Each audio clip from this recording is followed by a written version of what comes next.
Hi, this is Julie, and this is the last episode of Season 3 of the Mother's Quest podcast. I'll be taking some time off from podcasting during the holidays and start of the new year, but we'll be back in February with an incredible Season 4. Until then, I invite you to subscribe if you haven't already to catch up on any episodes you've missed. I would love to see you in the private Mother's Quest Facebook group, where we will continue to build community and connection.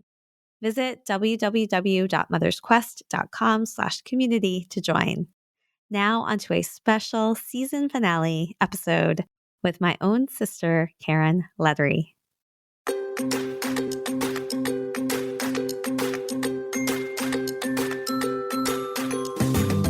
Hi, and welcome to Mother's Quest, a podcast for moms like me ready to live our own truly epic life. I'm Julie Neal, a life and leadership coach, community builder, writer, and mom to 2 high-energy boys who challenge me to grow into my best self. I'll be right there. Where was I? In the months leading up to a big milestone birthday, I decided it was time to stop sidelining my dreams and realize that I'm the hero of my own journey. I knew I didn't want to do it alone, so I created this podcast to learn from other moms on their own quest, so their words of wisdom and lessons learned could help light the way for mine. I created this podcast for myself. Come along with me, and you'll find some treasures of your own. I'm thrilled to share this special finale episode of the Mother's Quest podcast with my very own sister, Caren Lettiere. Caren, who's 10 years older than me and like a second mother in many ways, has been a guide, mentor, and inspiration to me my whole life. She's an ambitious, talented leader in the fashion industry and has managed to grow a $70 million brand, Democracy Clothing, alongside a 27-year marriage and raising 2 of the loveliest young adults I know, my niece and nephew, Nicole and Josh.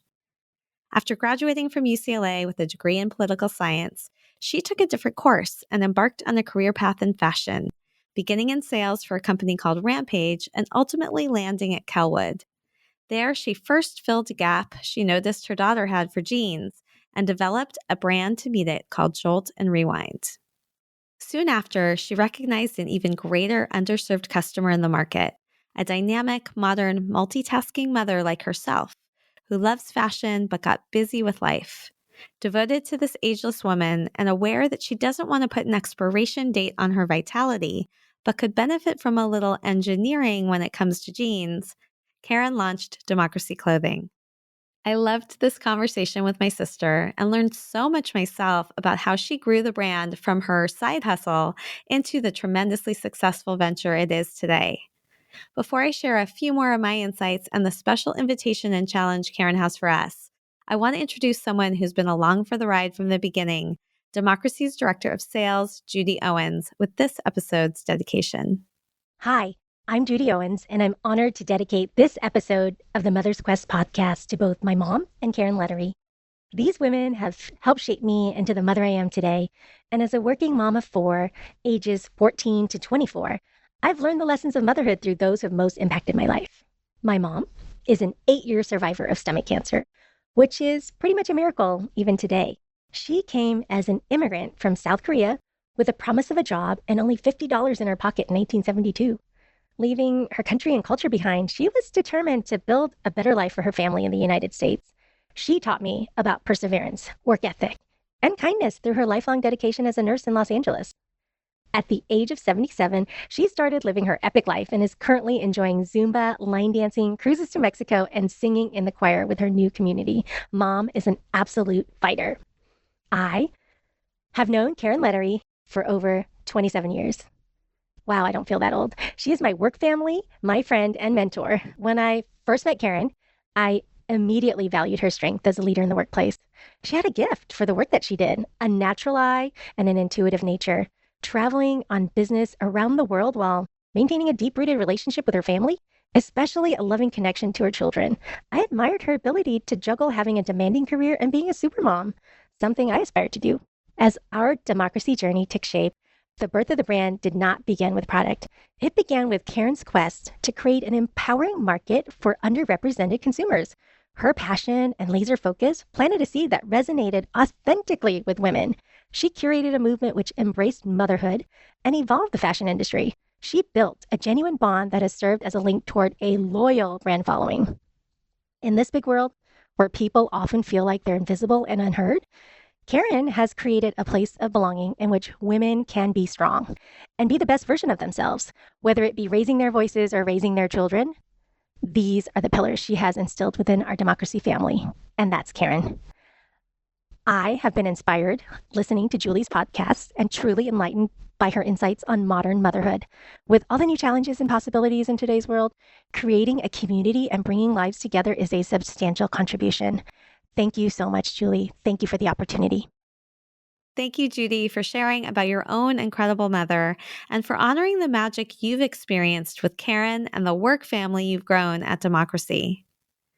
Family, magic, a positive mindset, and a willingness to grow and evolve in community are just a few of the themes we explore in this episode. We cover everything from the important role that Caren's husband, David, played in supporting her career to how they both championed their son, Josh, last year when he received a cancer diagnosis and moved forward with his own positivity through 3 rounds of chemo and a clean bill of health. Caren shares openly about her own health challenges and all the ways she has built community at home and at work to help her thrive. Finally, Caren gives us a special challenge. She asks us to follow and apply the 4 pillars of democracy clothing to embrace who you are, enhance what you've got, elevate your taste level, and evolve your personal style in order to live a more whole and confident life. There's also a special offer just for us. If you want to explore those pillars in a pair of Democracy jeans yourself, as I do, she's offering a special 10% discount code, 10Democracy, that you can use on Amazon.com through January 13th. We encourage you to purchase a pair, wear them with confidence, doing something that really matters, and then take a photo and share your story with us using the hashtags Democracy Clothing and Mother's Quest on Instagram. We look forward to seeing and hearing your stories and learning about all the ways you are rocking your walk, as Caren says, in your epic life. I'm Julie Neal, and this is Mother's Quest.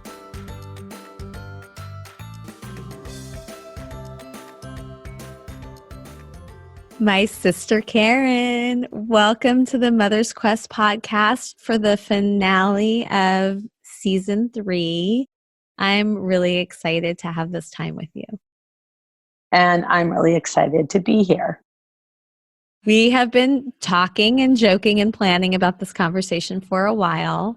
And one of the things I like to do is share a little bit about how my guest and I are connected and why I'm having them on. And obviously in this case, you are my big sister. I have 2 older sisters and you're the oldest. You're about 10 years older than me. You're someone who has shaped me in many ways and who I've looked up to my entire life. And, being able to learn about your life, I've certainly learned from your example, but being able to hear you share your own wisdom in this way is something I really feel privileged to be able to do and then to share it with other people through this platform.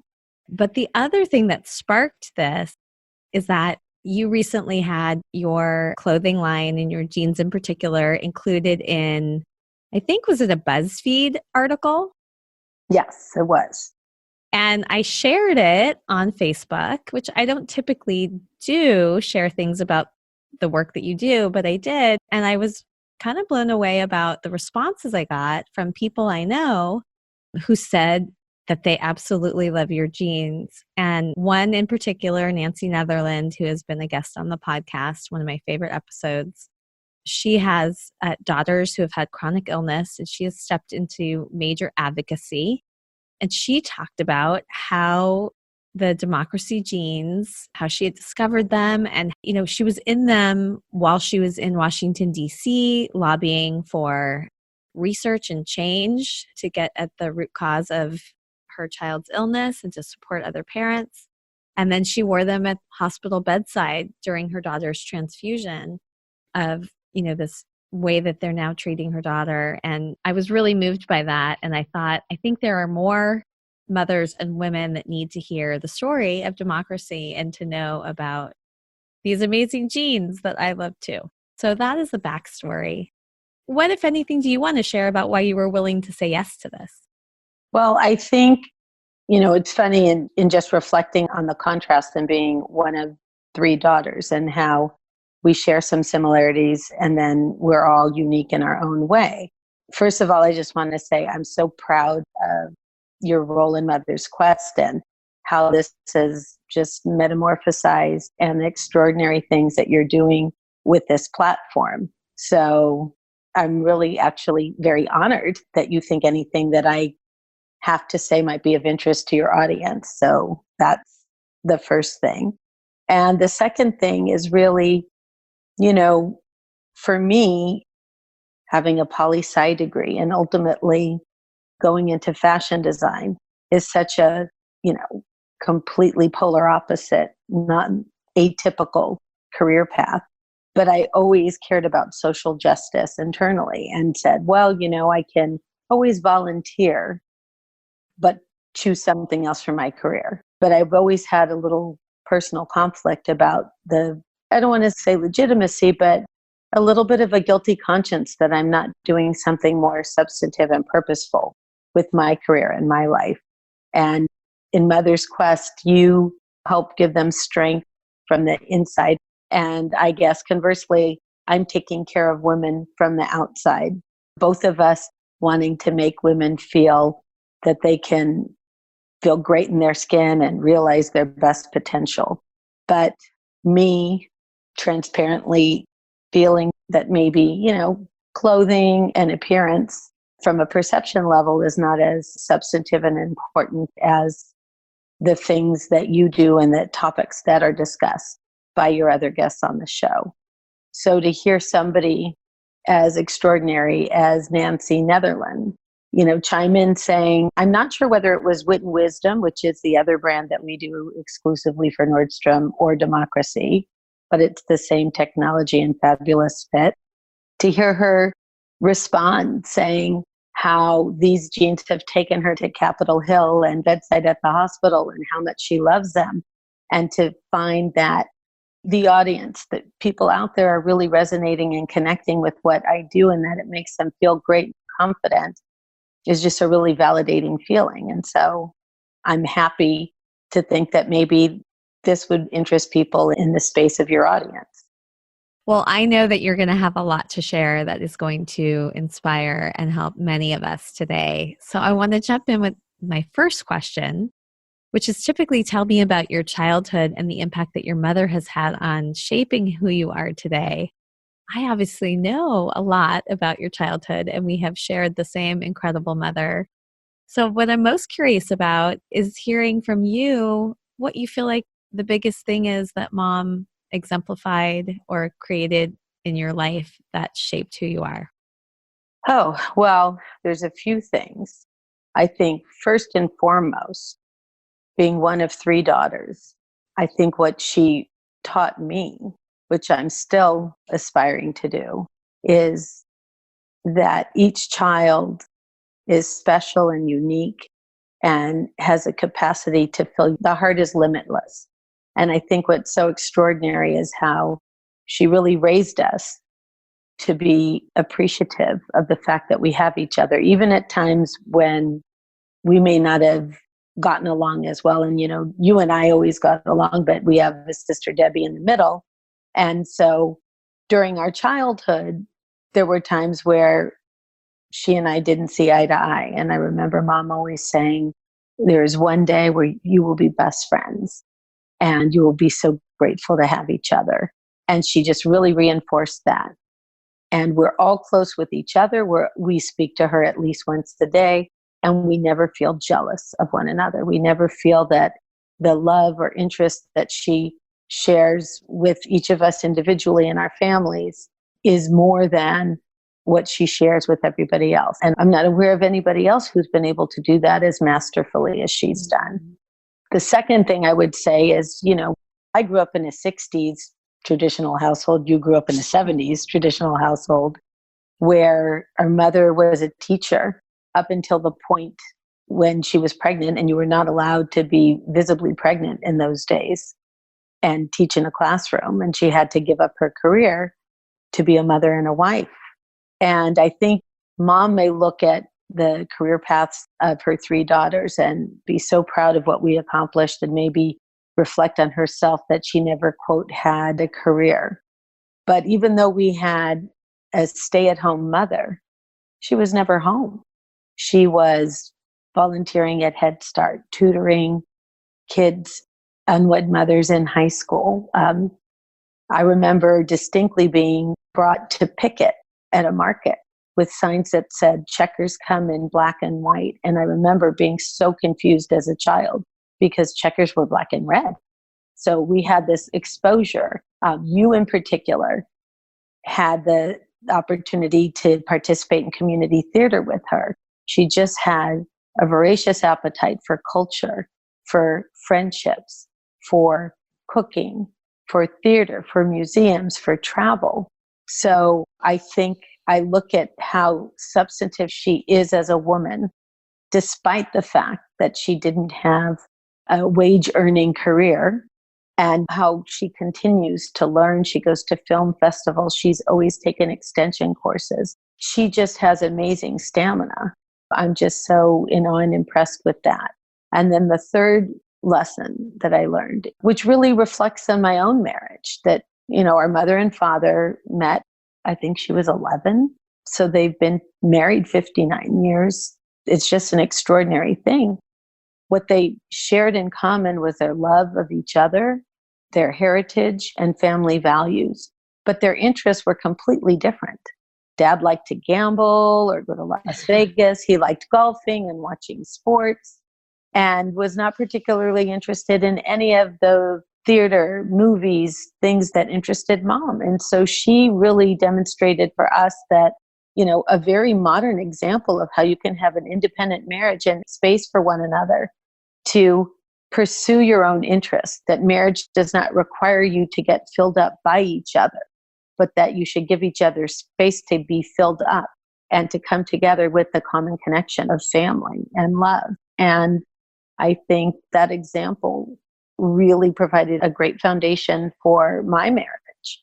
Also taking in like deeper awareness, these reflections that you're offering about the example that she gave us, some things that I had not articulated for myself before. One other thing, which I think is very personally important, is I think that I've had the courage to pursue. We have a very supportive father who takes such interest in everything that we do and our husbands and children do. But mom was always a safe haven. Like, she always reinforced me, gave me confidence and encouragement to pursue whatever pursuits were in front of me at the time. And I think that safety net, that foundation of knowing that I was loved and really cherished. I feel pride bubbles, carrying with me all the time from both parents. I know they're so excited about our journey. And I think that really, we're so fortunate to have that. And I think we've all been able to, accomplish really exciting things in our lives because we knew that we had that foundational love, support, and belief. I've been listening to everything you're sharing with tears in my eyes, with so much appreciation for our mom, and also new awareness of things I hadn't even articulated about the gifts that she gave us. This last point about the foundation that we each had, but then you in particular, to really do and achieve whatever we wanted to, is a great segue to start to talk about living an epic life. I know this idea is based somewhat on the hero and heroine's journey about really answering our calling and being the author of our own story, not letting fear or other things stop us from really stepping into what we feel like is our calling or what we want to do and the things that matter most to us. So tell me a little bit about, what do you feel like you've been on a quest for in your epic life up until this point? And then I'm going to ask you about specifically each epic guidepost. Okay. Well, I don't think I ever had a conscious path. I sort of refer to my life as this wild magic carpet ride. And I just grab on and see where it takes me, or ironically, where I may be taking it, but it's never like a conscious journey. The only thing that was ever a very conscious choice was my absolute desire to be a mother. I always knew that I wanted to replicate the kind of loving family life that we were able to experience. And the greatest joy that I have is to have raised two amazing children who are not really children anymore. They're young adults, but they're incredible human beings. And to have an unbelievably supportive partner in my husband, David, who transitionally was so selfless. It's very hard. I just want to put this out there. It's no secret in our family and in our friendship circles that I'm a very assertive person. And it's often very difficult for accomplished women are very driven and they're very strong. And it's very hard to find a man or woman or whoever your life partner is who is not intimidated by your strength and yet isn't needy and weak and needs to feed off your strength, as well as someone who possesses a capacity to comfort you and be compassionate and empathetic and to support you. And so my generation is an unusual generation for men because they really didn't have examples. They came from this traditional household. And the territory that I embarked with my career on was really unpaved. Women and men working, and in particular my career, which is in the fashion industry, required me to travel constantly. I mean, New York probably 10 or 12 times a year, Europe several times a year, China, other cities, to the point it's actually kind of a funny sidebar story. We're now married 27 years, but we went to Napa to celebrate our 25th anniversary. And we invited friends to join us for dinner. And when David made the toast at dinner, he said, thank you for the best 15 years of my life. And our friend said, wait, I thought we were here celebrating your 25 years of marriage. And David said, well, I actually calculated it, and we've only really been together for 15 of those 25 years. And so I think just in part, being able to be a present mother and feel that I'm connected to my children and a participant in shaping them as people and observing their hobbies and interests and watching them thrive, as well as having a demanding career that required me to, want to be home for Halloween and then hop on a red eye to go to New York. And this crazy way of juggling everything. I could never have had the steady focus to build what I built if I did not have the stable support of a loving and present father. Well, I have the benefit of knowing. I don't mean my dad, although he was helpful. I'm getting emotional. Oh. I just mean a father of my children. Yeah.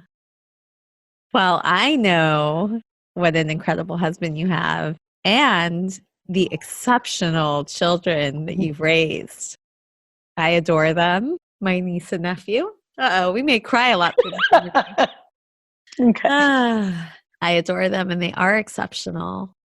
I want to ask a little bit about the career part of your quest. I think the fact that you always wanted to be a mother and create such a loving family, something that I have always seen in you, modeled in you. What is it, do you think, that has created the ambition and your desire to be in such a leadership role in the fashion industry? What do you think that part of your quest has been about? I think that I have always been just an extremely passionate and excited person. And I have a natural exuberance. And when I get excited about something, I want everybody to share in this extraordinary experience that I'm having. And then I have an extremely assertive side that might be a little pushy in wanting people to share the excitement that I'm feeling about whatever in particular it might be. The initial start of my career was really in sales. So I guess those characteristics are good qualities to have if you're going to excel in the world in sales. And as I mentioned, I graduated with a degree in political science from UCLA, go Bruins. And so I was always very analytical. And ultimately, along the way of building brands, initially from a sales perspective, I have creative capabilities. I sort of began to be intuitive about what the needs were or how people were responding. And it's almost like having an ear to the ground and being able to understand the message of what the consumer is saying they want and how to interpret that through product. And then having the sales platform or the ability to lead sales to convey that creative product on a larger platform to get it out there into the consumer retail space. And that's an unusual skill set, the right brain, left brain. And so I think the ability to envision things that aren't there and the ability to be persuasive and to understand how to articulate why those things are the right, products, items to put out there in retail space and how to ensure that it continues to evolve and change. And I think those practices in the workspace are actually critical to being successful in life in general, because you have to be able to accept or embrace what's out there. You have to know how to enhance it. You want to elevate it. And if you can't continue to evolve and grow, then you're stagnant. There's no such thing as arriving at your destination or perfection. If we can't continue to improve or evolve or change or modify or adapt, the journey is over. And so I think that stamina, that desire, and that willingness to constantly self-reflect and to acquire other skill sets and to push harder has enabled me to navigate in the world and ultimately to be a founder of a really unique and successful brand such as Democracy and Wit and Wisdom. I'm finding it so interesting in this moment, seeing the parallels between the work you do and the work that I do. What you're describing is something I talk a lot in the podcast about, holding a growth mindset, continually evolving and improving. And for somebody who, you had said, I'm not a very reflective person. I don't know about coming on this, being in this kind of conversation. What you described is your ongoing capacity and inclination to be reflecting in your work. I think that's an interesting comparison. The funny thing is, for me, I'm reflecting as I'm experiencing. Yeah. I somehow am on this autopilot trajectory where the processes just sort of come through the experience. But I guess the mindset is to be willing to admit mistakes, to recognize that if we don't make a mistake, then we don't have any learnings. And the only thing wrong with being willing to take risk and make a mistake is you just don't want to make the same one twice. Mm-hmm. And the more mistakes that you make, the more wealth of knowledge that you have of paths not to follow. So I think as long as you have the capacity, again, it goes back to positivity, to always find the positivity, even in results that are less than what you hoped for, gives you a reason to continue and the belief that you can have a good result. Before we move into the EPIC guideposts, because EPIC is also an acronym mnemonic for the things I think help us live an epic life when we're raising our children, can you just share in a nutshell, like what it is you've achieved? So, what is your role? How big is your business? What have you created? In my current role, I helped, just to sort of preface how I got to this point within my career, which is extended over 30 plus years. I'm going to leave it to that, but everybody knows to add 10 years to how old you are, and they can figure out how long I've been doing this. In any event, I work for a company called Kellwood, which is a $500 million, really large corporation. And what's so unique is that I came into that environment after working for 17 years for a company called Rampage Clothing, which was a privately owned, really entrepreneurial environment, which I think gave me all the tools and the fearlessness to be able to achieve what I ultimately have achieved for Kellwood.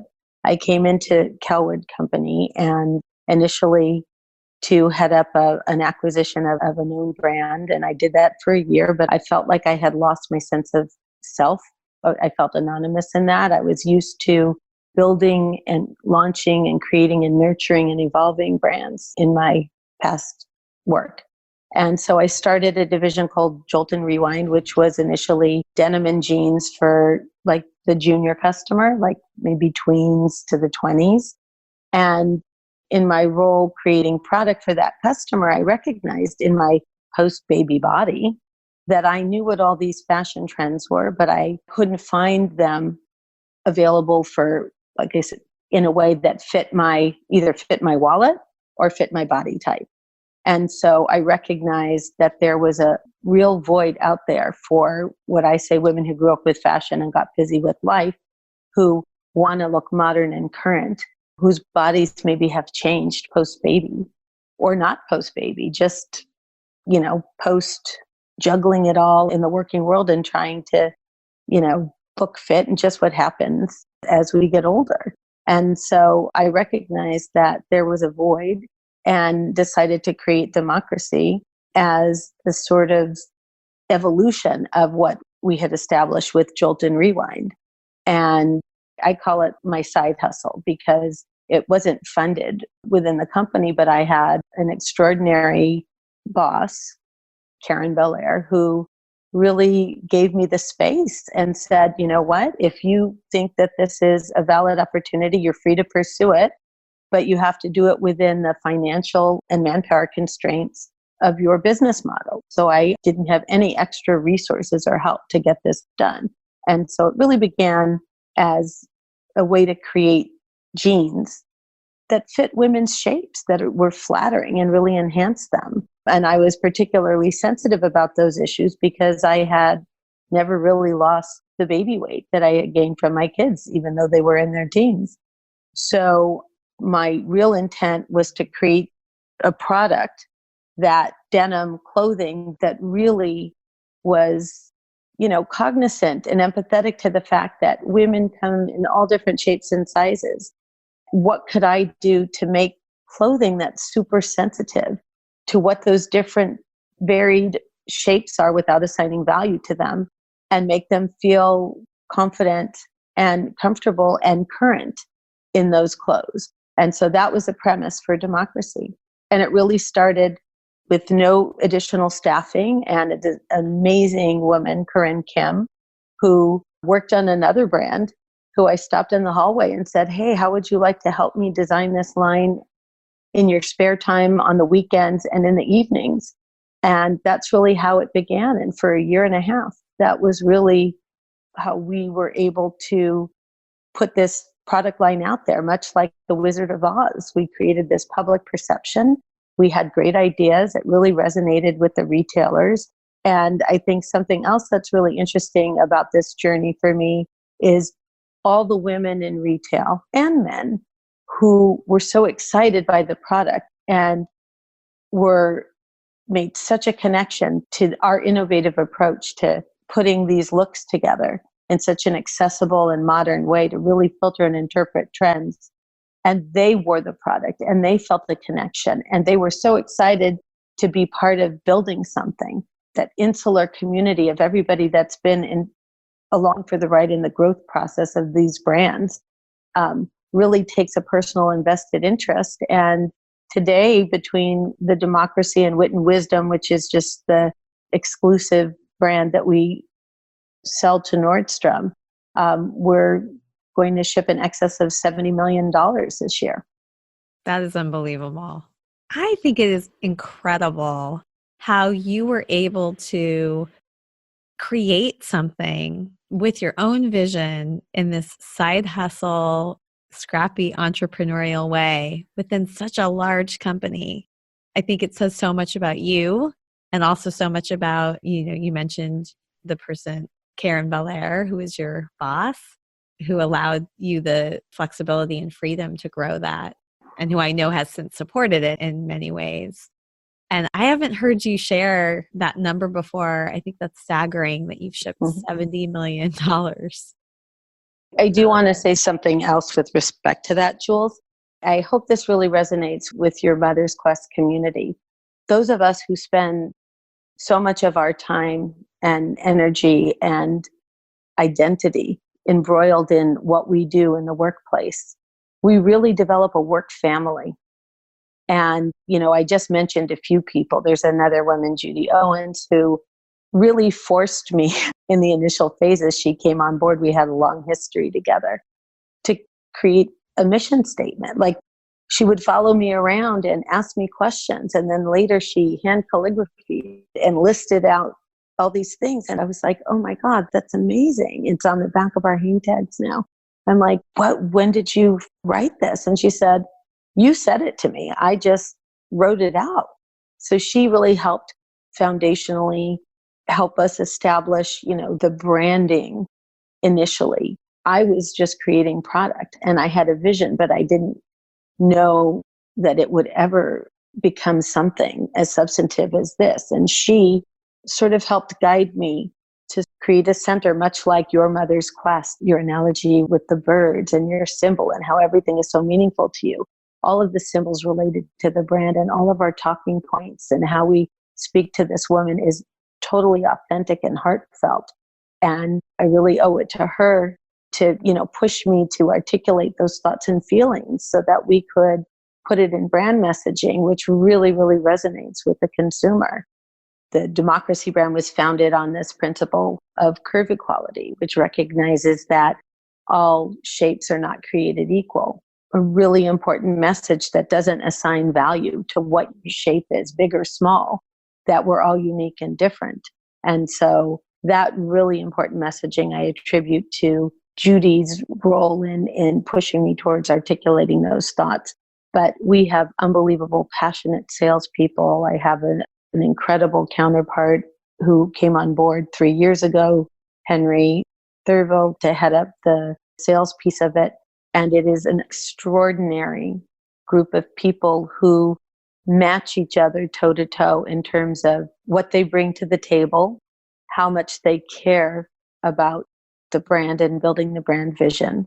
And it's just an extraordinary family to be a part of. And I think within large companies, it's really the heartbeat, the people that enable you to make magic happen.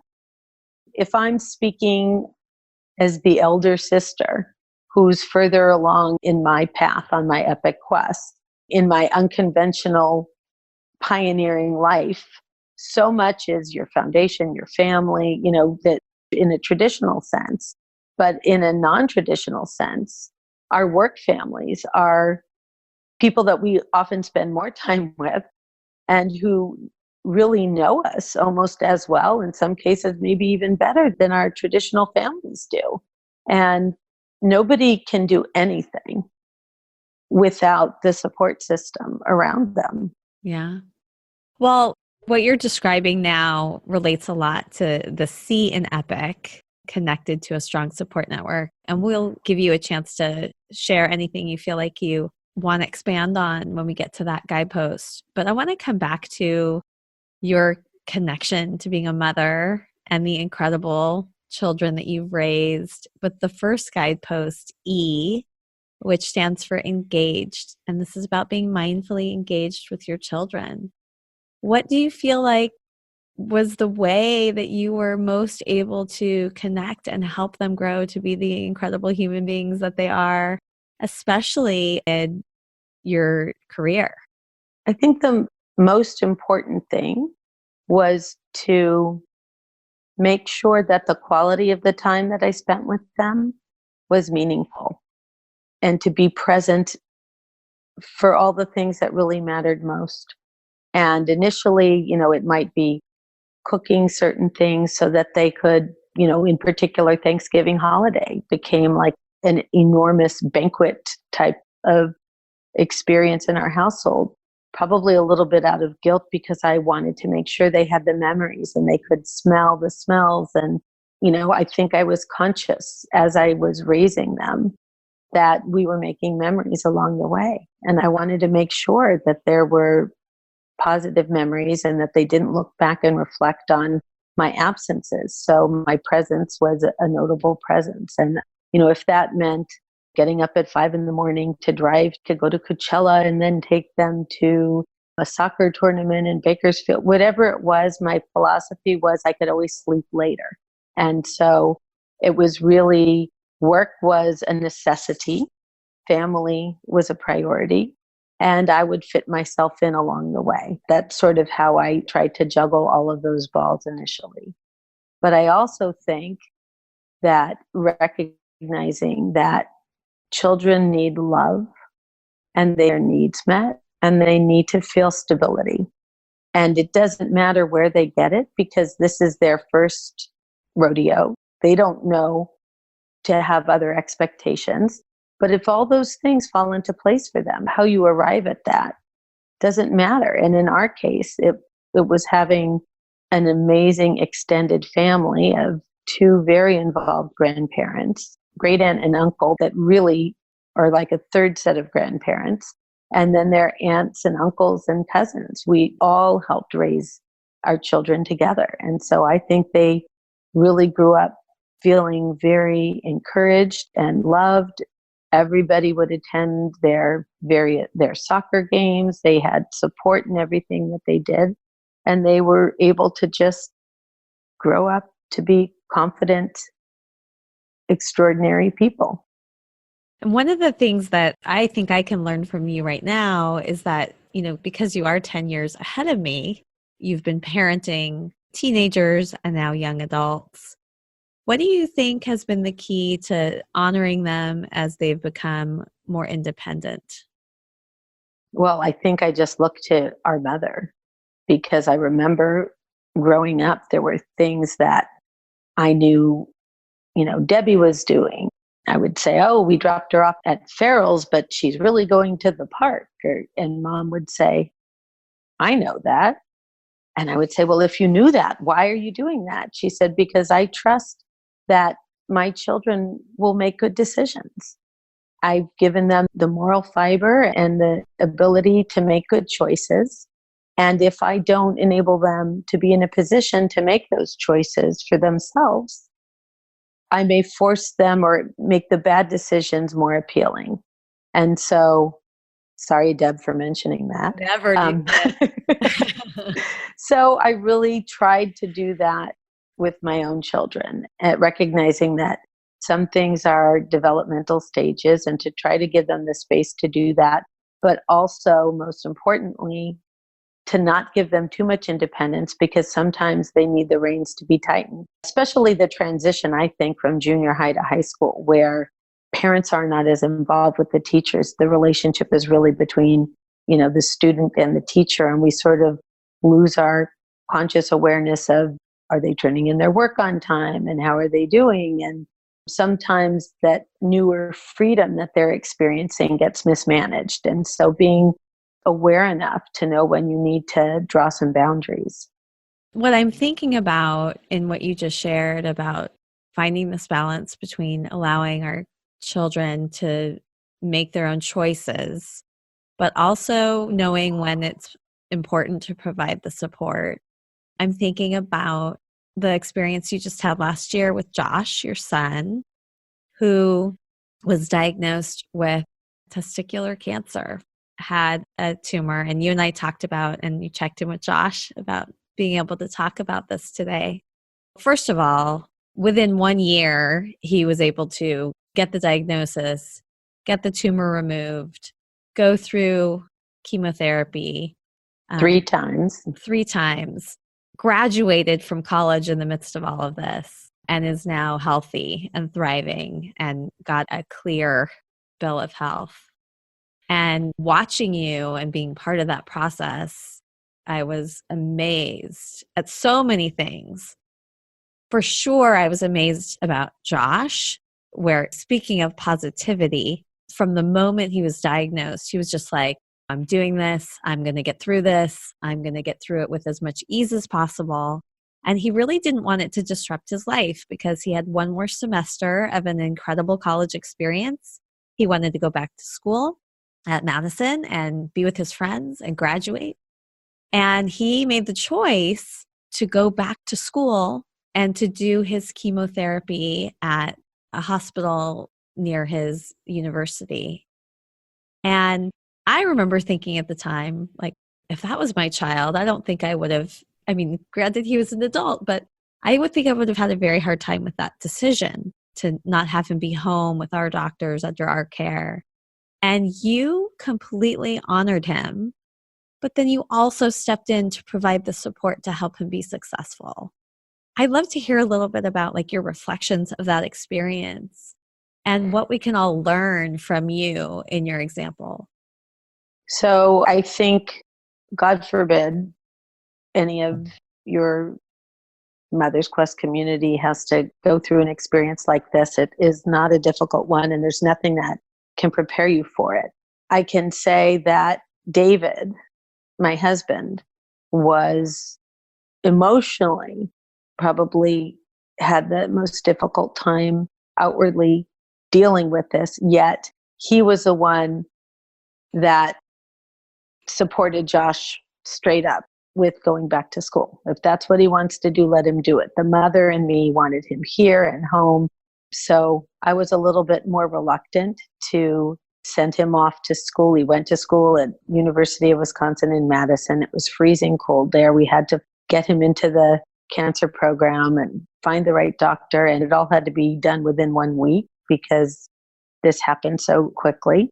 But what I learned from that is, first of all, Josh is still friends with the same 8 guys are at our house every weekend. He grew up with an amazing group of friends that have been friends virtually since, several of them since elementary school. So he has this incredible connection with those friends. And then his senior year at school was just the highlight of his 4-year college experience. He was having the best time. He loved all the people that he had. Like, I think he was one of 8 guys living in an apartment. The whole floor was filled with friends. He didn't want to miss 1 minute of it.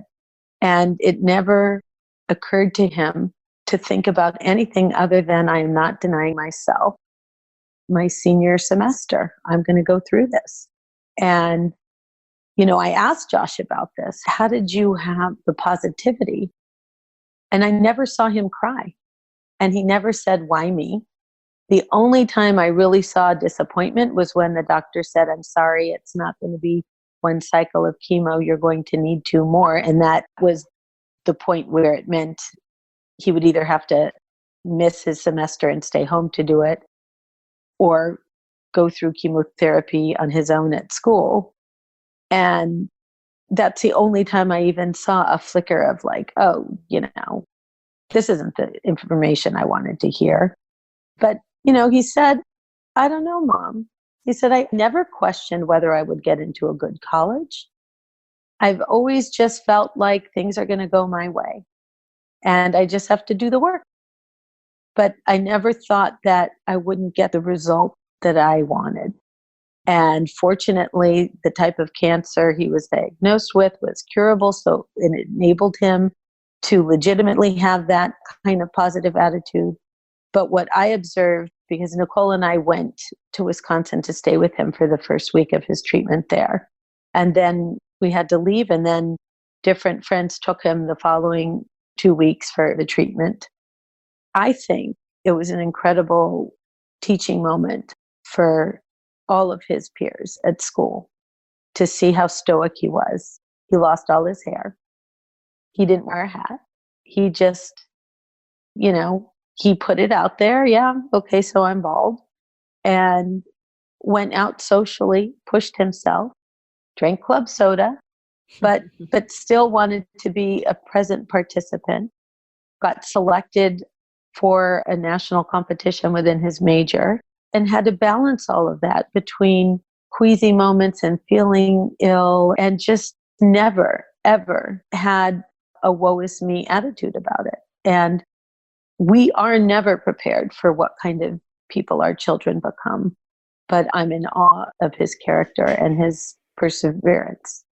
I think the biggest takeaway that I had from that is that our children are always our children, but there comes a time when we are not in control. And emotionally, that's a very difficult space to be in. And you just have to learn to trust your children. Thank you for sharing about that. And I'm really grateful to Josh to being open to have his story shared too, because I'm certain that there's somebody listening that is going to need to hear this. One thing that I think probably also helped you as you were moving through that experience is that you did also have passionate and powerful work and impact outside of your family that you could connect to and anchor to in the midst of it. The next guidepost, P, stands for passionate and purposeful, and it is about the ability to make a difference beyond your family. You've already talked a lot about what you've built and created and some of what drives you, but where you are now in democracy clothing, what do you feel like the most important way in which you are helping other people through that work? Well, I think we are living in an extraordinary time where social media and just the direct to consumer connection, the ability to really find your anonymous audience member, it's just crazy to have observed that in my lifetime, let alone what's transpired even within the last year. So for me, I always obviously love the product that we created. I only wear, democracy jeans, as do my family members and friends. And I think the thing that's so satisfying to me right now is to know that at a time when we launched the brand, when marketing geniuses and, storied brands had a formulaic approach, but also didn't really assign value or respect to women. Like everything was aspirational 25-year-olds. And I was operating from an unconventional, very personal point of view, which felt like, why should we put an expiration on women's vitality? And why do I have to say what the age range of the customer is?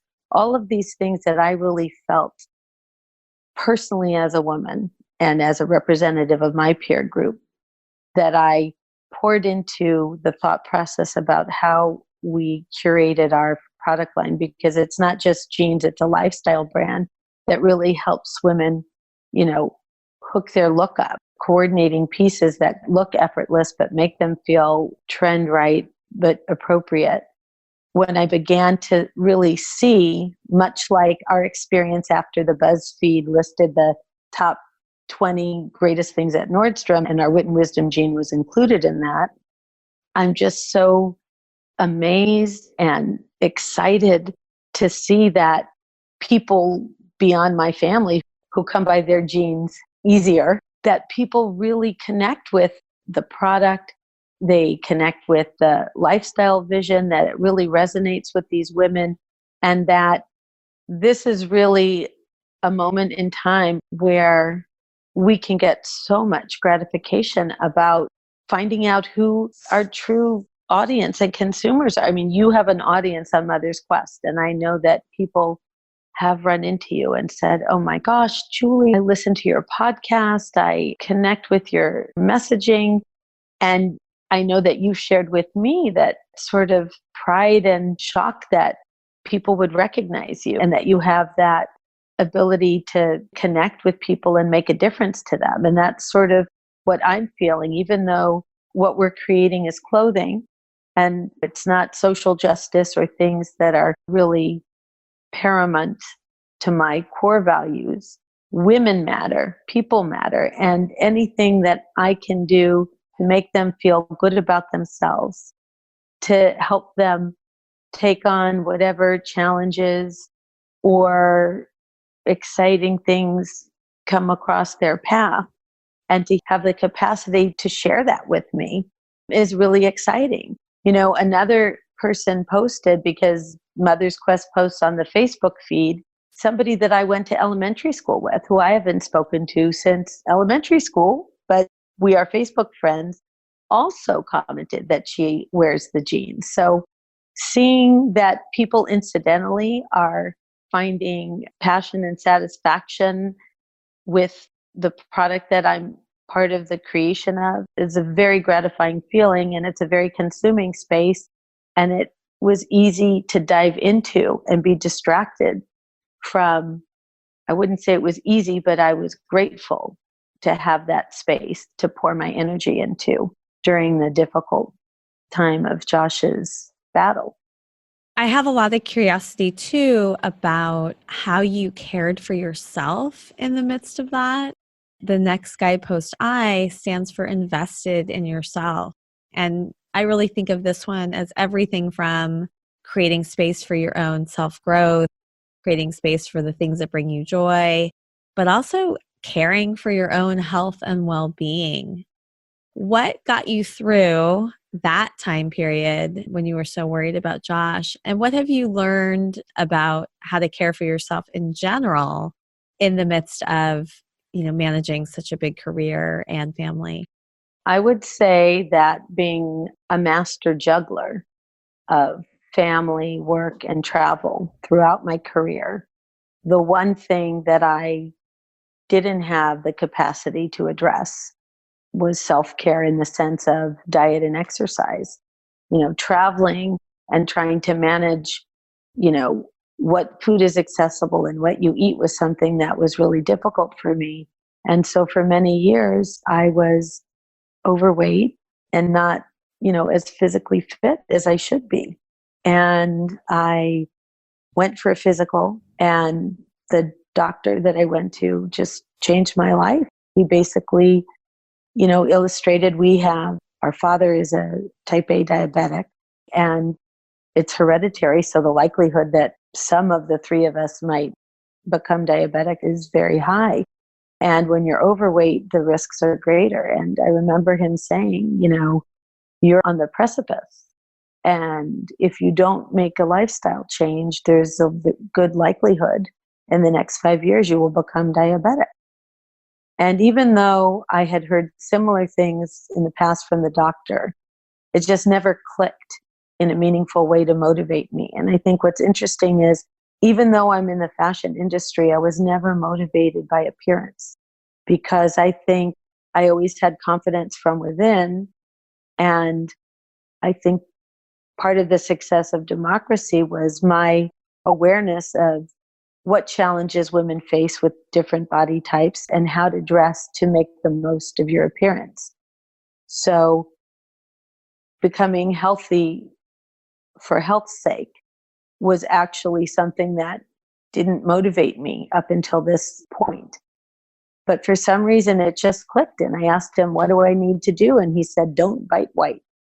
And that was pretty much the only advice I was given, which meant no white sugar, no carbs. And I just walked out of his office and I made a complete lifestyle change. And for me, what made it easy was I didn't put restrictions on calories or, portion size. I just said, this is in my lane, whatever's in my aisle, food wise, I can eat. And whatever I can't, I just can't. And again, I think a strong mindset where you don't say, oh, I can't believe I can't have pasta. I can't believe I can't have bread. You just think about the things that you can eat that you like, and you just make choices. And then there's something very empowering about that, because you're not requiring yourself to have, even though it takes, I guess, a lot of discipline to make a decision like that, it doesn't force you to make those choices every meal, because the answer is no. You just block that out and you have a strong mindset. And in addition to that, I started going to the gym every day, and I work out with the trainer twice a week with Nicole, which is a great mother-daughter experience. And I have to say that 25-year-old daughter and the 57-year-old mother do the same workout. Kicks my butt a little harder, but that's one of the most joyous things. The other thing I will say is that decision was a gift to myself. And that was a conscious, life-changing moment where I decided I'm going to begin my day with a piece of the day for myself. And it's early. We go at 6 a.m., but I get to go to the gym and come home and walk up the paths of my house in daylight and pick up the paper.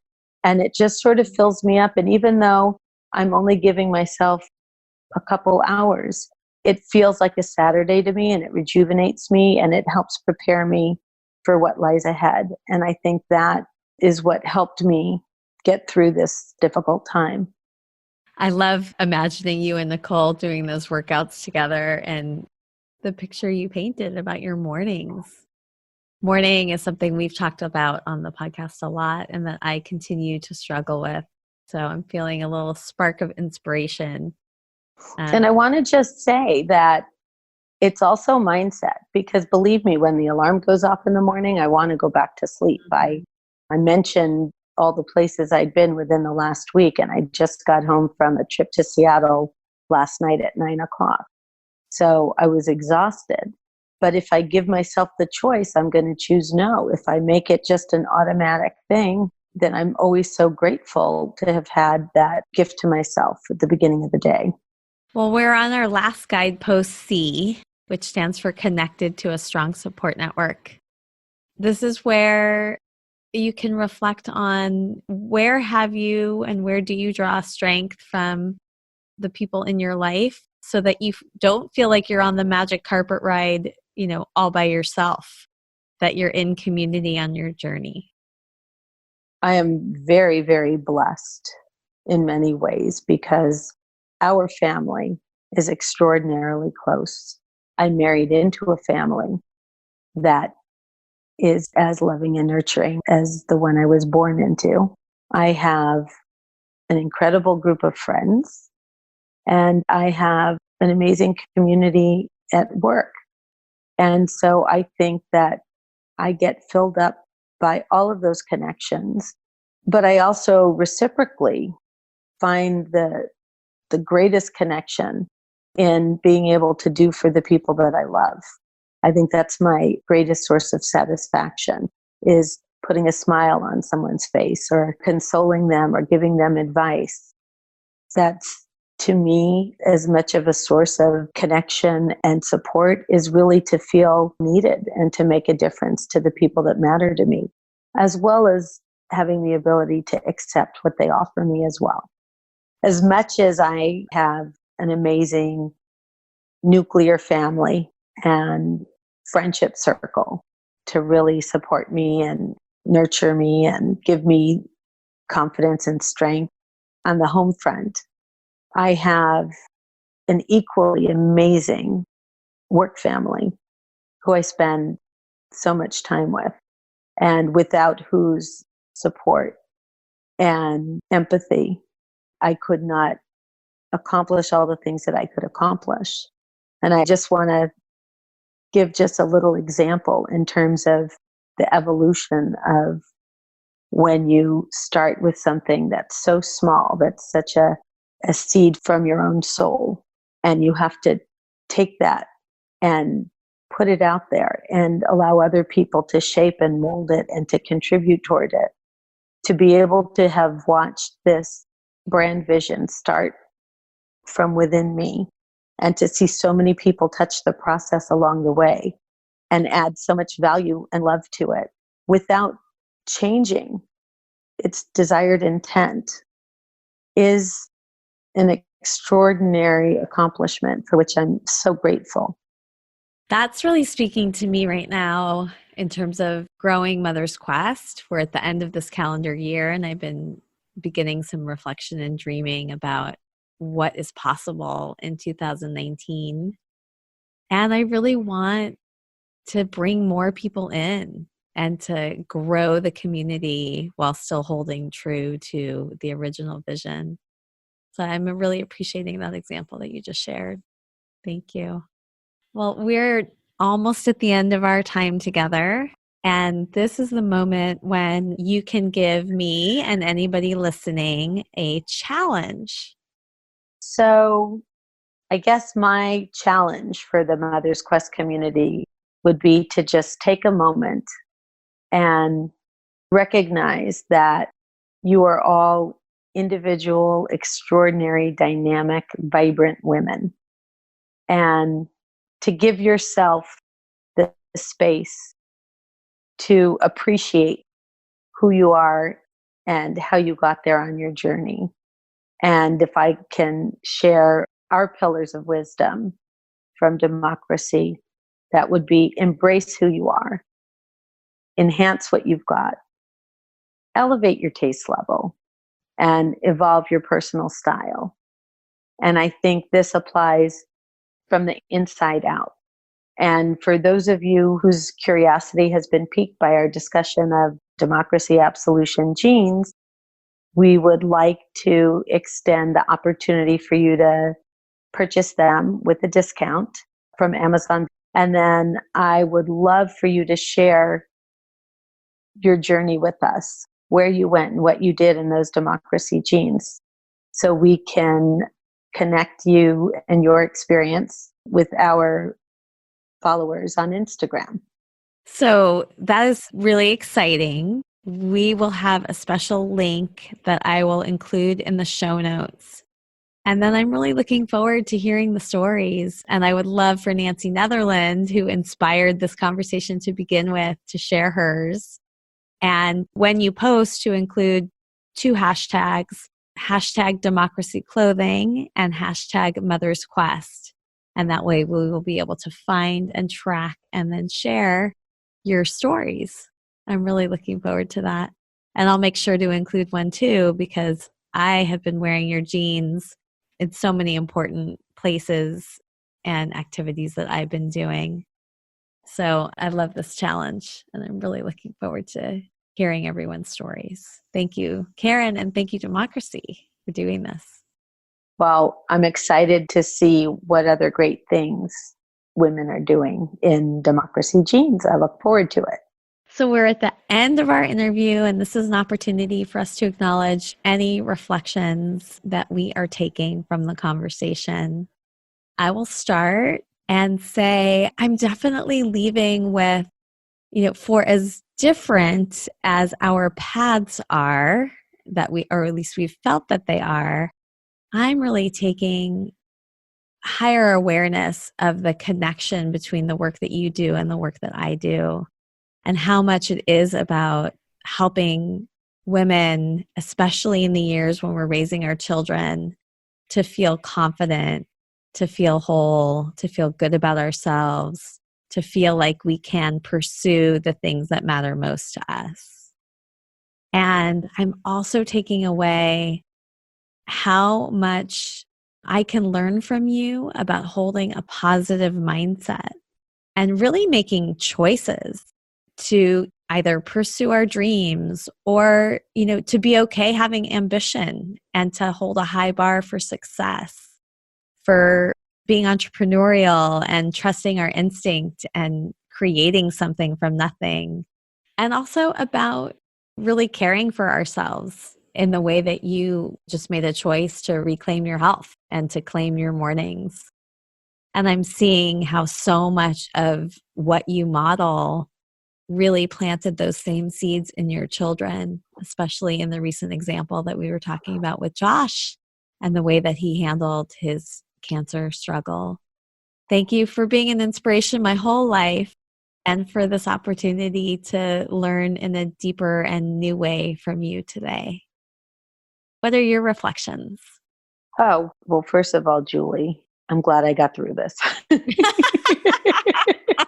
I don't know why it was really scary, but I'm surprised what a great experience this was, and how peaceful I feel, and how happy I am that I took the time out of my day to sit here and share this conversation with you, that I consider that a gift to myself. And I'm grateful that you gave me the opportunity to share my story. And I think after hearing your reflection, the one thing that really comes to mind that I don't think I expressed is that in all of this inner conflict that women experience because we feel guilt associated with careers, even if careers are necessary and not optional, we feel guilt that we're compromising our children's experience. And it's a source of inner turmoil for us.